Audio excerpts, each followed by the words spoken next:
പശ്ചിമേഷ്യയിൽ ഇന്ന് നാം കേട്ടറിഞ്ഞിരിക്കുന്ന യുദ്ധഭീഷണിയൊക്കെ ഒരർത്ഥത്തിൽ സത്യമുണ്ടോ എന്ന് ചോദിച്ചാൽ സത്യമുണ്ട്. കാരണം നിങ്ങളൊക്കെ യൂട്യൂബിൽ കാണുന്നല്ലേ.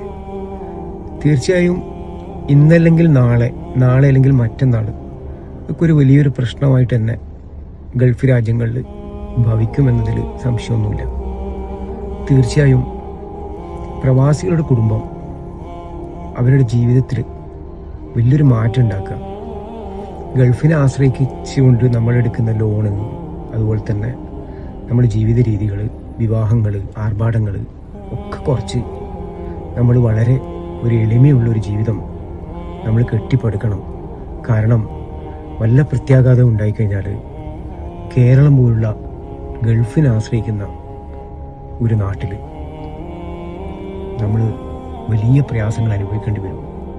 അതുകൊണ്ട് തന്നെ നമ്മളൊരു മുന്നൊരുക്കം ഈ റമദാനിന് നമ്മൾ നടത്തുന്നത് നല്ലതാണ്. കാരണം യുദ്ധഭീഷണി, ഇനിയുണ്ടാവുന്ന യുദ്ധഭീഷണി അതൊരു 3ാം ലോക മഹായുദ്ധത്തിലേക്കാണ് പോവുക.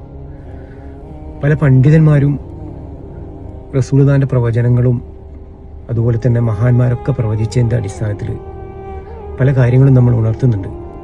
നമ്മളതൊക്കെ കേട്ടില്ല നടിക്കരുത്.